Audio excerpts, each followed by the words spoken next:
राधे राधे दोस्तों।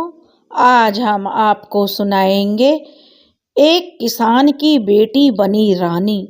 बड़ी रानी ने किया छोटी रानी के साथ विश्वासघात। अगर आप हमारे चैनल पर नए हैं तो प्लीज हमारे चैनल को सब्सक्राइब करें, वीडियो को लाइक करें और शेयर करें। किसी समय की बात है, एक गांव में एक किसान अपनी पत्नी के साथ रहता था। किसान बहुत गरीब था, दोनों का गुजारा बड़ी मुश्किल से हो रहा था। किसान के घर के आंगन में एक छोटा सा बगीचा था। किसान ने उस बगीचे को बड़ी मुश्किल से सींचा था और उस बगीचे में कुछ बैंगन के पौधे लगा दिए थे। लेकिन यह क्या हुआ, किसान बहुत मेहनत करता, फिर भी उसके जो बैंगन के पौधे थे उन पर बैंगन नहीं लगे थे। सिर्फ एक पौधे पर एक ही बैंगन लगा था। अब किसान ने अपनी पत्नी से कहा कि बगीचे में सिर्फ एक ही बैंगन लगा है, और वह बोला अपनी पत्नी से कि भाग्यवान, एक बैंगन लगा है, इसे बाजार में क्या बेचेंगे, अपने ही घर में रख लेंगे। बैंगन बड़ा होते होते कद्दू जितना बड़ा हो गया। तब एक दिन किसान उस बैंगन को तोड़कर घर लाया और अपनी पत्नी के हाथ में देकर बोला, लो भाग्यवान, आज इसकी तरकारी बना लो, और जब मैं खेत से लौट कर आऊँगा तो तब यह तरकारी मैं भोजन में खाऊंगा, यानी रोटियों के साथ खाऊंगा। किसान इतना कहकर खेत में चला गया। किसान की पत्नी जब हाथ में चाकू लेकर उस बैंगन को काटने लगी तो पता नहीं कहाँ से आवाज आई, आहिस्ता आहिस्ता काटो, आहिस्ता आहिस्ता। यह सुनकर किसान की पत्नी डर सी गई और चारों तरफ देखने लगी कि कौन बोल रहा है। जब किसान की पत्नी को कोई दिखाई नहीं दिया तो किसान की पत्नी ने फिर से चाकू पकड़ा, लेकिन दोबारा से फिर वही आवाज सुनाई दी, आहिस्ता आहिस्ता काटो, आहिस्ता आहिस्ता।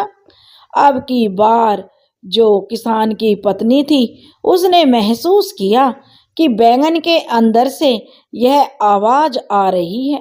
यह ख्याल आते ही किसान की पत्नी का कलेजा धक सा रह गया।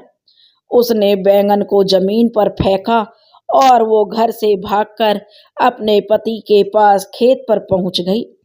किसान ने अपनी पत्नी से पूछा कि भाग्यवान, क्या बात है, इतनी घबराई हुई क्यों हो?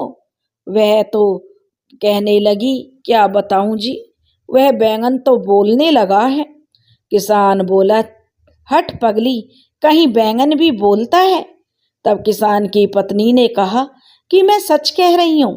किसान से वो कहने लगी कि जब भी मैं बैंगन को काटती हूँ तो उसमें से आवाज आती है, आहिस्ता आहिस्ता। लेकिन किसान को अपनी पत्नी पर विश्वास नहीं हुआ कि वह जो कह रही है वो सच है। किसान बोला, चल तुझे वहम हुआ होगा, ऐसी कोई बात नहीं है। तब किसान की पत्नी ने कहा कि देखो जी, मुझे कोई वहम नहीं हुआ है। अगर तुम्हें विश्वास नहीं आ रहा तो घर चलकर अपने कानों से सुन लो। किसान हैरान परेशान सा अपनी पत्नी के साथ घर चला गया और बोला, ले अब मेरे सामने काट इस बैंगन को। किसान की पत्नी जैसे ही बैंगन को काटने लगी तो फिर से वही आवाज आई, आहिस्ता आहिस्ता, आहिस्ता आहिस्ता काटो। यह सुनकर किसान भी चिंता में पड़ गया और कहने लगा, अच्छा आहिस्ता आहिस्ता ही सही, ठीक है, तुम्हें आहिस्ता आहिस्ता ही काटेंगे। और किसान अपनी पत्नी से बोला, तू इस बैंगन को काट तो सही। और अब किसान की पत्नी आहिस्ता आहिस्ता बैंगन को काटने लगी। लेकिन यह क्या, जैसे ही बैंगन के दो टुकड़े हुए उसमें से एक सुंदर सी लड़की निकली। उसे देखकर किसान की पत्नी बड़ी खुश हुई और कहने लगी कि भगवान ने हमारे कोई औलाद नहीं दी है, अब तो हमें औलाद मिल गई है।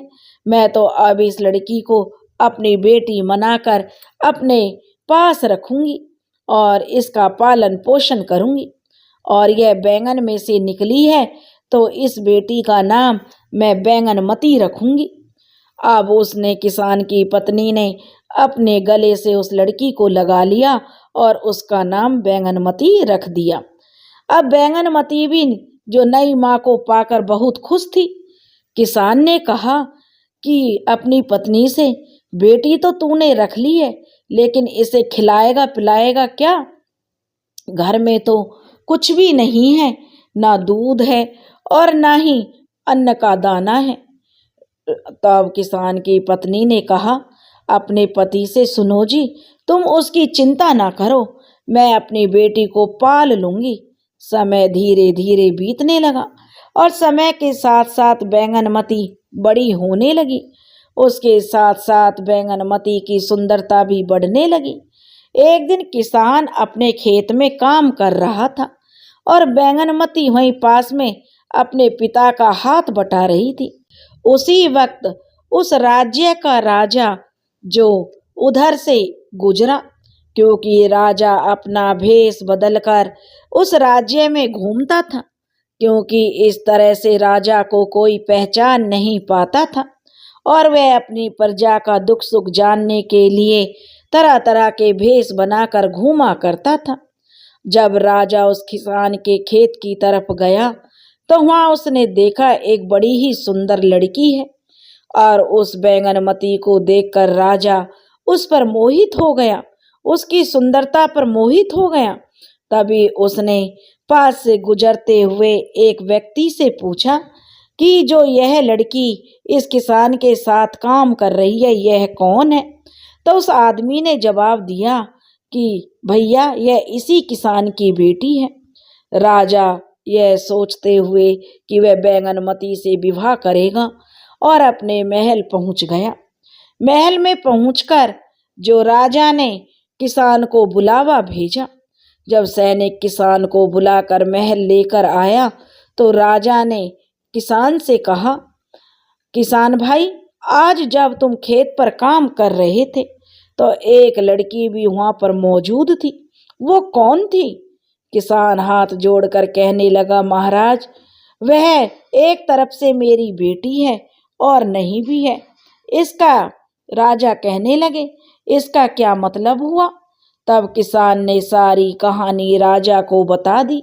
सारी बात जानकर राजा ने कहा कि देखो किसान भाई, हम बैंगनमती से विवाह करना चाहते हैं और उसे अपनी रानी बनाना चाहते हैं। किसान हैरान होकर बोला, हजूर, आप एक मामूली किसान की बेटी से विवाह करेंगे? तो महाराज बोले, हाँ हाँ बिल्कुल करेंगे। हम आपकी जो बेटी है बैंगनमती, उसकी सुंदरता पर मोहित हो गए हैं। यह सुनकर किसान की खुशी का ठिकाना नहीं रहा। वह तो जो बहुत ही प्रसन्न हो गया और दौड़ा दौड़ा अपने घर आया। घर पहुंचकर अपनी पत्नी को उसने यह खुशखबरी सुनाई। यह सुनकर किसान की पत्नी भी खुश हो गई और जो विवाह के लिए दिन निश्चित हुआ था, उस दिन किसान की पत्नी ने बैंगनमती को सजाया संवारा और राजा के द्वारा भेजी हुई एक पालकी में बिठाकर उसे राजमहल के लिए रवाना कर दिया। बेटी की विदाई से किसान और उसकी पत्नी को बहुत दुख हुआ। वे दोनों बहुत उदास हो गए और बहुत दुखी हो रहे थे। और किसान की बेटी की विदाई किसान के घर से जो पालकी में बैठकर उसे महल पहुंच गई। जब बैंगनमती महल पहुंची तो नई बहू का पूरा आदर सत्कार हुआ। राजा ने नई बहू के लिए जो बेशकीमती उपहार और धन भी भेजा था। महल में बैंगनमती का विवाह बड़ी धूमधाम और रीति रिवाजों के साथ हुआ। बैंगनमती अब राजा के साथ उनकी पत्नी बन गई थी, क्योंकि बैंगनमती से राजा का विवाह हो गया था। राजा ने उसे नाम दिया कि बैंगनमती, आज से तुम्हारा नाम बैंगन सुंदरी है। नई रानी को देखकर बाकी सभी रानियां कहने लगीं कि नई रानी तो सचमुच बहुत ही सुंदर है। राजा की 2 रानियां और भी थीं। राजा अपनी तीनों रानियों में बैंगन सुंदरी से बहुत ही ज्यादा प्यार करता था। वह हर समय उसी के पास रहता। बैंगन सुंदरी जो चीज मांगती राजा फौरन उसे मंगवा देता। देश विदेश की जो भी बेहतरीन वस्तुएं आती राजा बैंगन सुंदरी के महल में पहले ही उन्हें भिजवा देता था। वह जो भी चाहती राजा वही करता। महारानी यानी जो बड़ी पहली रानी थी वह यह सब देखकर जलती कुड़ती रहती। उससे यह सब नहीं देखा जाता था। सभी लोग नई रानी की सूरत और उसकी सीरत की तारीफ करते। इससे महारानी और ज्यादा जलती थी। वह सोचती थी इस किसान की छोरी ने ना जाने कहां से आकर राजा को अपनी मुट्ठी में कर लिया है। एक दिन की बात है, महारानी बैंगन सुंदरी के पास बैठी हुई थी और कहने लगी, बैंगन सुंदरी, तुम तो इंसान के पेट से पैदा नहीं हुई हो, इसलिए तुम्हारी जान कहाँ है। बैंगन सुंदरी कहने लगी कि बहन, बड़ी बहन, मेरी जान कहाँ होगी, मेरे दिल में है। तो बड़ी रानी कहने लगी कि नहीं, तुम इंसान के पेट से पैदा नहीं हुई हो, इसलिए तुम्हारी जान तुम्हारे दिल में नहीं है। सच सच बताओ तुम्हारी जान कहाँ है, क्योंकि शरीर के अंदर तो होगी नहीं, इतना तो मैं भी जानती हूँ।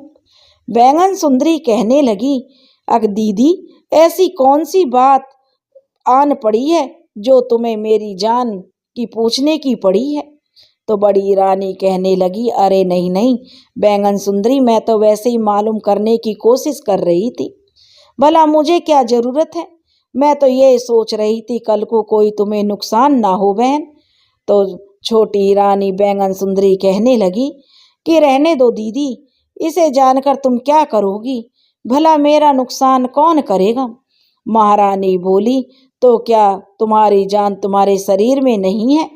बैंगन सुंदरी ने धीरे से कहा, नहीं बहन, मेरी जान इस शरीर में नहीं है।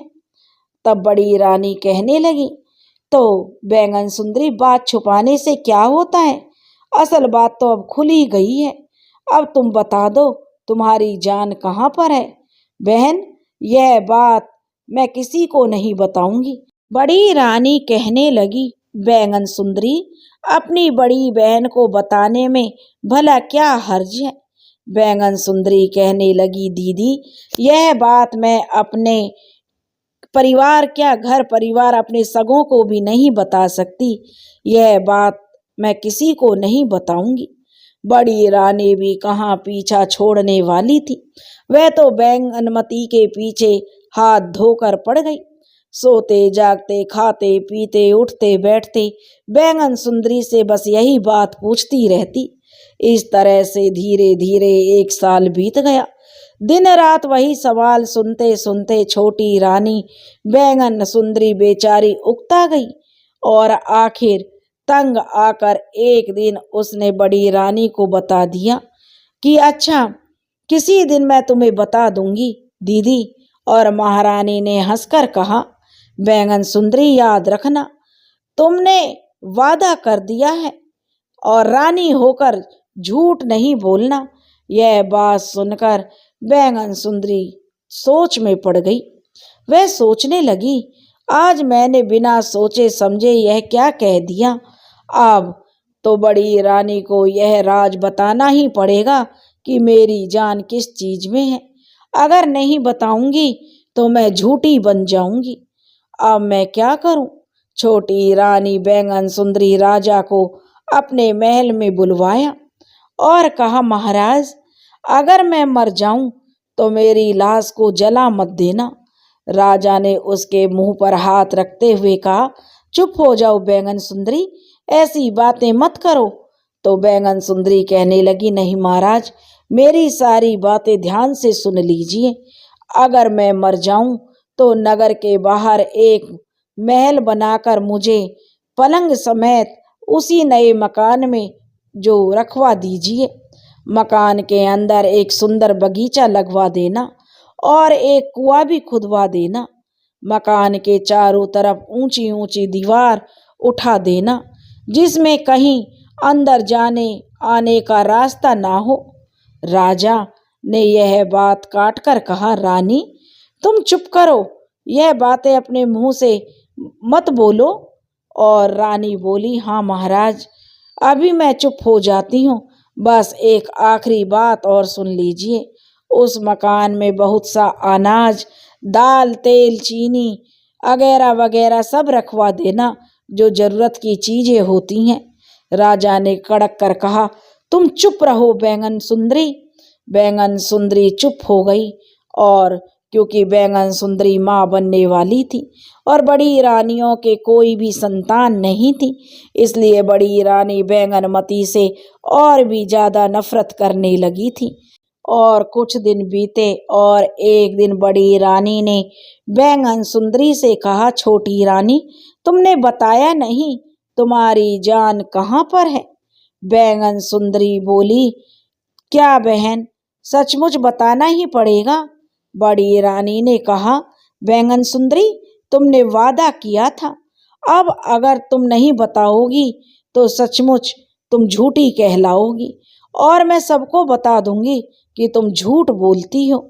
और बैंगन सुंदरी कहने लगी, तो दीदी तुम जरूर मेरी जान ले लोगी। बड़ी रानी ने उसका मुंह बंद करके कहा, राम राम, ये क्या कहती हो छोटी रानी? बोली जो बैंगनमती, अच्छा थोड़े दिन और ठहर जाओ, मेरे बच्चे को जन्म लेने दो, उसके बाद दीदी मैं बता दूंगी। यह सुनकर छोटी रानी का बच्चा पैदा होने वाला है। रानी पहले से ही जलती थी, उस दिन और जल भुन गई। उसने कहा, जो तुम अभी नहीं बताओगी छोटी रानी, तो मैं पूरे राज्य में डिडौड़ा पिटवा दूंगी कि छोटी रानी जो झूठी है और मामूली सी बात पर झूठ बोलती है। इस पर बैंगन सुंदरी ने कहा, ठीक है दीदी, तो सुनो, मेरे बाप के खेत के करीब एक कुआं है। उस कुएं के अंदर एक लकड़ी का संदूक है। उस संदूक के एक में जो एक सोने की डिबिया है और डिबिया के अंदर एक माला है, वह माला ही मेरी जान है। बड़ी रानी हंसने लगी और कहने लगी, छोटी रानी बैंगन सुंदरी, तुम्हारी किस्मत बहुत अच्छी है, जो तुम्हारी जान को कोई खतरा नहीं है। देखो, वह तो कुएं के अंदर एक संदूक के अंदर डिबिया में है और डिबिया के अंदर एक माला में है। तुम्हारी जान को भला कौन ले सकता है? दूसरी तरफ हम जैसों की जान देखो कितनी सस्ती होती है बैंगन सुंदरी, जरा गला दबाया नहीं कि जान निकल गई। और खैर छोड़ो, तुम सही सलामत रहो। और यह कहकर बड़ी रानी वहां से चली गई। अब बड़ी रानी जल्दी से अपने महल में आई और फिर उसने एक दासी को भेजकर और एक गोताखोर को बुलवाया। रानी ने गोताखोर से कहा, देखो, अगर तुम मेरा एक काम कर दोगे तो मैं तुम्हें 500 सोने की अशर्फियां इनाम में दूंगी। तो गोताखोर कहने लगा, रानी क्या काम है महारानी जी? तब महारानी ने उसे बैंगन सुंदरी के पिता के खेत का पता बताया कि उस खेत में एक कुआं है, कुएं के अंदर एक संदूक है और संदूक के अंदर एक डिबिया है और उस डिबिया में एक माला है। उसको निकाल कर चुपचाप लाकर मुझे दे दो, किसी को कानो कान खबर भी ना हो। गोताखोर उसी वक्त उस खेत में गया और उस डिबिया को निकाल लाया और डिबिया मिलने पर रानी ने बड़ी ही खुश हुई और जैसे उसकी मन मांगी मुराद पूरी हो गई। उसने गोताखोर को 500 की जगह 1000 अशर्फियां इनाम में दी। उधर कुएं से डिबिया निकलते ही बैंगन सुंदरी की तबीयत खराब रहने लगी। बड़ी रानी ने डिबिया से माला निकाली और उलट पुलट कर देखी। जो ही उसने माला को अपने गले में डाला, उसी वक्त बैंगन सुंदरी तड़पने लगी और उसका शरीर ठंडा पड़ गया। पूरे महल में कोहराम मच गया। राजा भी रोने लगा। तभी उसे बैंगन सुंदरी की उस दिन की बातें याद आ गई। उसी वक्त राजा ने अपने मंत्री को बुलाया और कहा कि बैंगन सुंदरी के लिए नगर से बाहर एक मकान बनवाया जाए। मंत्री जी ने कहा कि महाराज अब मकान का क्या होगा? तब राजा ने कहा कि हम उस मकान में रानी के मृत शरीर को रखेंगे। मंत्री बोला, हजूर छोटी मुंह बड़ी बात, अब रानी इस दुनिया को छोड़ चुकी हैं, अब रानी के मृत शरीर को जला देना चाहिए। महाराज बोले, नहीं, बैंगन सुंदरी की यही इच्छा थी, नगर के बाहर एक मकान बनवाएं और बैंगन सुंदरी को पलंग समेत वहां पर पहुंचा दीजिए। इसके अलावा राजा ने वे सब बातें भी बताईं जो बैंगन सुंदरी ने राजा को करने के लिए कहा था। मंत्री ने कहा, महाराज जैसी आपकी इच्छा। बैंगन सुंदरी जैसा कहकर गई थी बिल्कुल वैसा ही मकान बनवा दिया गया और बैंगन सुंदरी को पलंग समेत वहां पर लेटा दिया गया। मकान के चारों तरफ ऊंची ऊंची दीवार बना दी गई। दिन पर दिन गुजरते चले गए और मकान के तरफ कोई जाता भी नहीं था। इसी तरह 1 साल गुजर गया। सौतन के मर जाने से बड़ी रानी बहुत खुश थी। उसके तो कलेजे को ठंडक मिल गई थी, लेकिन राजा तो बैंगन सुंदरी की याद में बहुत दुखी रहता था। छोटी रानी की याद आते ही राजा की आंखें डबडबा जाती थीं। वह अक्सर सोचता कि बैंगन सुंदरी ने मुझे ये क्यों कहा था कि महाराज मेरे शरीर को जलाना मत, तो क्या बैंगन सुंदरी एक बार फिर से जिंदा हो जाएगी? बैंगन सुंदरी के मकान को देखकर राजा सोचता कि वह इस मकान के अंदर सो रही है, पलंग पर अकेले पड़ी सो रही है। वह जाग कर शायद मुझे ढूंढती हो और बाहर निकलने का रास्ता उसे नहीं मिलता हो और वो महाराज महाराज चिल्लाती हो, लेकिन फिर ढूंढती हो। अब महाराज को विचार आया कि इन इंसान मरकर कभी जिंदा नहीं होते और अपने मन को राजा समझाने लगता। राजा रोज अब बैंगन सुंदरी के मकान की 4 दीवारी के चारों तरफ चक्कर लगाया करता। एक दिन अचानक राजा ने सुना कि मकान के अंदर से किसी बच्चे के रोने की आवाज आ रही थी। राजा यह सुनकर चौंक पड़ा, यहाँ बच्चा कहाँ से आया? राजा दीवार फांदकर मकान के अंदर चला गया। राजा देखता है कि बैंगन सुंदरी तो पलंग पर मृत पड़ी हुई है, लेकिन उसकी बगल में एक सुंदर सा लड़का था। राजा ने उस लड़के को गले से लगा लिया। थोड़ी देर में बच्चे को नींद आ गई तो राजा ने उसे बैंगन सुंदरी की बगल में वापस लेटा दिया और खुद दीवार कूदकर बाहर चला गया। और महल पहुंचकर राजा अब सोचने लगा कि हो ना हो यह बच्चा बैंगन सुंदरी का ही है। और दूसरे ही दिन राजा फिर से वहां पर गया और लौटते वक्त बच्चे को एक खिलौना देकर आ गया। अब तो राजा रोज बैंगन सुंदरी के मकान में जाने लगा। वो बच्चे के लिए तरह तरह के खिलौने और खाने के लिए मिठाइयाँ लेकर जाता था, लेकिन मकान में कोई नई बात नजर नहीं आ रही थी। अब राजा हर रोज देखता कि बैंगन सुंदरी किस तरह से पड़ी थी, उसमें कोई बदलाव दिखाई नहीं दे रहा था। धीरे धीरे दिन बीतने लगे और बच्चा बड़ा होने लगा। जब वह बच्चा 2-3 साल का हो गया तब टूटे फूटे शब्दों में कुछ बोलने भी लगा था। राजा एक दिन बैंगन सुंदरी की तरफ इशारे करके उस बच्चे से पूछते हैं कि बेटा यह कौन है?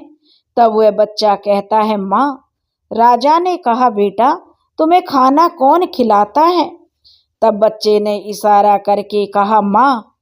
और तब राजा ने पूछा, तुम्हारी माँ तुम्हें खाना कब खिलाती है? तब राजा से उस बच्चे ने कहा, रात को माँ उठ जाती है और मुझे खाना खिलाती है। बच्चे की बात सुनकर राजा को बड़ी हैरानी हुई। उसने बच्चे से कहा, बेटा तुम अपनी माँ से कहना कि राजा जी पूछते हैं कि तुम दिन में क्यों सोती हो और रात को क्यों जागती हो। बच्चा बोला, ठीक है, पूछूंगा जरूर। राजा वापस अपने महल लौट आया। रात को बैंगन सुंदरी रोज की तरह उठी। जब वह अपने बच्चे को खाना खिलाने लगी तो बच्चे ने कहा, माँ मेरा पेट तो भरा हुआ है। तब बैंगन सुंदरी बोली, तुम्हारा पेट किस तरह से भर गया बेटा? तब जो लड़का कहता है, माँ राजा जी आए थे और मुझे आज बहुत सारी मिठाई खिला कर गए और यह भी पूछ रहे थे कि तुम्हारी माँ रात को जागती क्यों है और दिन को सोती क्यों है। बैंगन सुंदरी जो सब बात समझ गई कि राजा ने आकर सब कुछ देख लिया है, उसने सोचा कि अब छुपाने से क्या होगा। उसने बच्चे से कहा, देखो यह जो राजा जी यहाँ पर आते हैं वो तुम्हारे पिता हैं।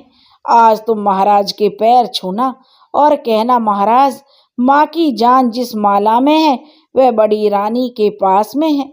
बड़ी रानी दिन भर उस माला को पहने रहती है, इसलिए माँ सारा दिन बेहोश पड़ी रहती है। रात को सोते वक्त जब बड़ी रानी माला को गले से उतार देती है, इसलिए माँ उसी वक्त जाग जाती है। फिर वह पलंग से उठकर मुझे नहलाती है और खुद भी नहाती धोती है और मुझे खाना खिलाती है और बाकी के सारे काम करती है। दूसरे दिन जब राजा उस मकान में आया तो बच्चे ने सारी बात महाराज को बताई और सारा मामला राजा की समझ में अब आ गया था। बड़ी रानी पर राजा को बहुत ही गुस्सा आया और उन्होंने कहा कि ठीक है, और मन ही मन में बड़ी रानी को सबक सिखाने की राजा ने ठान ली।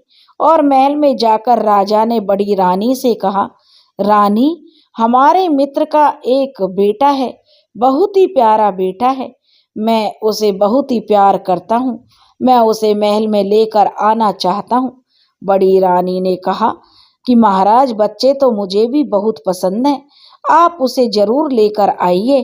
परंतु राजा कहने लगा, महारानी एक बात है, वह लड़का बहुत ही जिद्दी है, जो चीज मांगता है जब तक उसे मिल ना जाए रो रो कर आफत खड़ी कर देता है। रानी कहने लगी, महाराज हमारे महल में किस चीज की कमी है, जो वह चीज मांगेगा उसे दे दी जाएगी। तो राजा बोला, अच्छा तो मैं उसे ले आता हूँ।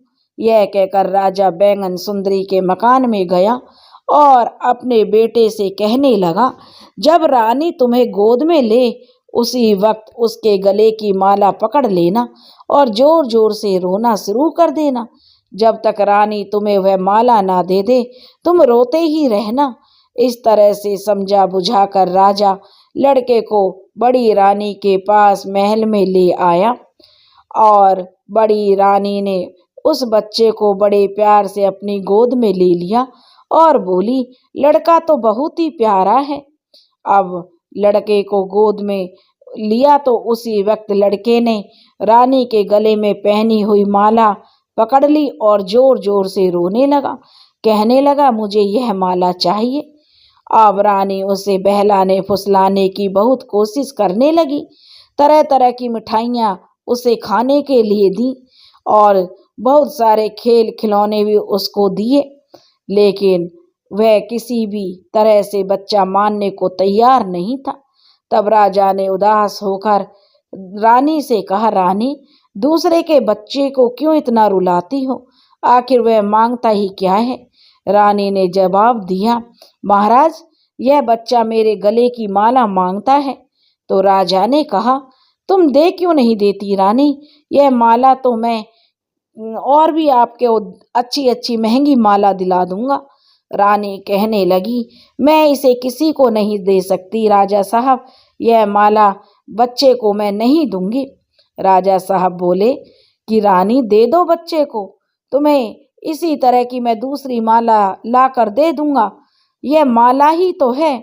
लेकिन रानी कहने लगी, हरगिज नहीं दूंगी मैं ये माला, यह लड़का रो रो कर मर जाएगा। राजा कहने लगा, पराए बच्चों को घर लाकर यूं क्यों तुम इसे मार ही दोगी।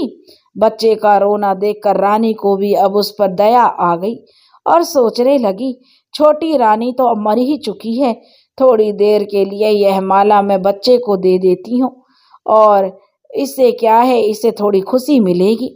और उसने कहा कि इस समय तो मैं ये माला दे देती हूँ, लेकिन जब लड़के का मन बहल जाएगा तो माला मुझे वापस कर देना। राजा ने कहा कि ऐसा ही होगा रानी, तुम चिंता मत करो, जैसे ही बच्चा बहल जाएगा तुम्हारी माला तुम्हें लौटा दी जाएगी।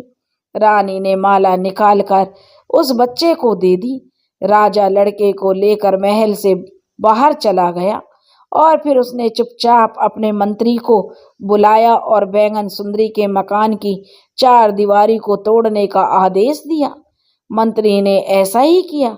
राजा ने अंदर जाकर बैंगन सुंदरी को, जो उस पर पलंग पर लेटी हुई थी, उसको वह माला उसके गले में डाल दी और गले में डलते ही माला पहनते ही बैंगन सुंदरी उठकर बैठ गई।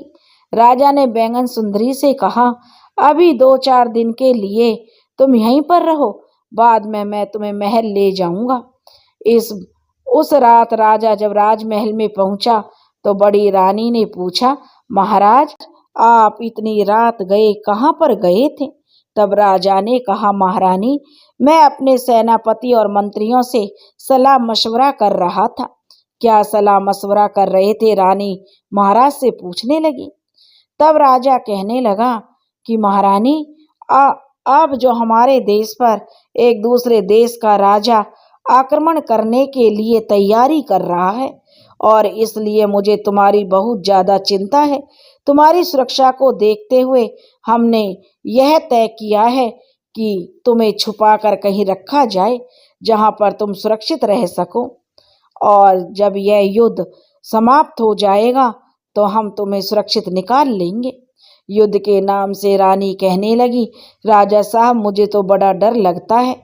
तो क्या फैसला किया आपने? राजा ने कहा, जमीन के नीचे महारानी एक तहखाना बनाकर उसमें तुम्हें रखा जाएगा। तो रानी कहने लगी, महाराज जल्दी तहखाना बनाने का आदेश दीजिए। और दूसरे ही दिन राजा ने अपने मंत्री को आदेश दिया कि एक तहखाना बनाया जाए। अगले ही दिन तहखाना बनाना शुरू करवा दिया गया और 1 हफ्ते के अंदर तहखाना बनकर तैयार हो गया। राजा बड़ी रानी को तहखाने में छोड़कर आ गया और बाहर से ताला लगा दिया। सैनिकों को आदेश दिया कि अब सारी उम्र के लिए बड़ी रानी को इसी में कैद में रहना पड़ेगा और इन्हें खाने के लिए खाना दे दिया जाएगा। अगली सुबह राजा बैंगन सुंदरी और अपने बेटे को महल में लेकर आ गया और रानी वहीं कैद में सड़ती रही। उसे अपने किए की सजा मिली। उसने छोटी रानी के साथ विश्वासघात किया था, जिसका फल उसे मिला। राजा अब बैंगन सुंदरी और अपने बेटे के साथ खुशी खुशी राज करने लगा और बैंगन सुंदरी भी अब बहुत खुश रहती थी। और धीरे धीरे राजकुमार को शिक्षा ग्रहण करने के लिए जो गुरुकुल भेज दिया गया। अब राजकुमार भी धीरे धीरे बड़ा हो रहा था और राजा बहुत खुश था। रानी को जो महारानी की उपाधि दे दी गई थी और कुछ समय बाद राजा ने अपने बेटे को राजकुमार जो था उसका भी राज्याभिषेक करने की घोषणा कर दी गई थी। अब राजा बहुत खुश था। राजा का राज्य में भी बड़ी सुख शांति थी और राज्य की प्रजा भी रानी को जो अपनी आंखों पर बैठा कर रखती थी। दोस्तों, आपको यह कहानी कैसी लगी?